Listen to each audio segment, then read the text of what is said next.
If you find yourself lost in the open ocean, a biological clock starts ticking the moment you hit the water. Treading water consumes calories and body heat faster than any human can replenish them. Within hours, staying afloat becomes a losing battle against the ocean's weight. Even if you manage to stay above the surface, the water begins to dismantle the skin. After several days of continuous immersion, the protective barrier of the dermis breaks down, allowing the spores naturally living on your body to cause severe fungal infections and open sores. Meanwhile, hydrostatic pressure constantly pushes against the chest and limbs. This force restricts blood flow to the extremities and makes each expansion of the lungs significantly more difficult. Pulling yourself onto a life raft stops the clock of physical exhaustion, but it immediately triggers a biological countdown measured in days rather than hours. Survival experts often reference a specific timeline. The human body can go 3 minutes without air, 3 weeks without food, but typically only 3 days without water. Dehydration causes blood volume to plummet, core temperature spikes, and by the 3rd day, organs shut down. Providing exactly 3 liters of water stabilizes blood volume, neutralizing organ failure indicators and resetting the survival clock. Historically, avoiding this shutdown required improvised engineering. When the merchant ship SS Ben Lomond was torpedoed in 1942, sailor Poon Lim was left adrift with a rapidly disappearing supply of fresh water.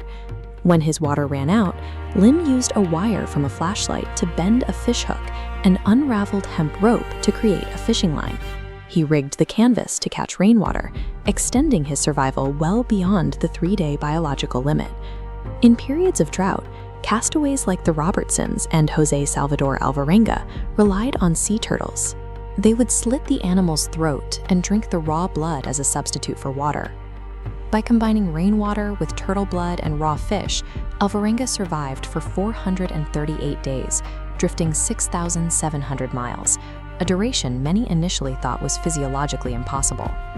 However, conquering dehydration only pushes the survivor into a much longer and more disorienting psychological struggle. At the 3-week mark, severe calorie deprivation causes the brain to begin consuming its own tissue for energy. This leads to profound cognitive decline, sudden memory loss, and vivid hallucinations. Survival often depends on the ability to update mental models. Many castaways fail because they focus on an imagined world where rescue is imminent, rather than accepting the reality of their situation, a cognitive gap that often results in fatal panic. Survivors like Alvarenga maintained their sanity through repetitive mental exercises. He spent 14 months pacing his small boat, speaking aloud to anchor himself to reality. While individuals can sometimes manage their own isolation, groups facing the 3-week mark have historically faced a systemic breakdown of social order. This pressure birthed the custom of the sea. This traditional protocol used the drawing of lots to select a member of the group to be killed and eaten, so the remaining crew could survive.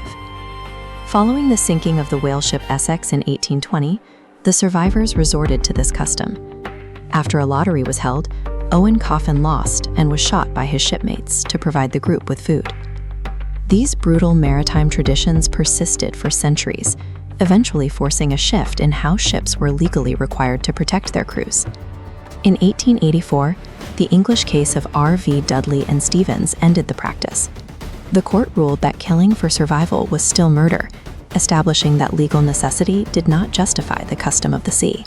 This legal boundary forced maritime nations to invest in engineering that could sustain human life systemically, rather than relying on the hope of a lucky rescue. Early safety rules were severely inadequate. As late as the sinking of the Titanic, regulations were based on tonnage rather than passenger count, leaving thousands in exposed wooden boats with no protection from the wind or freezing spray.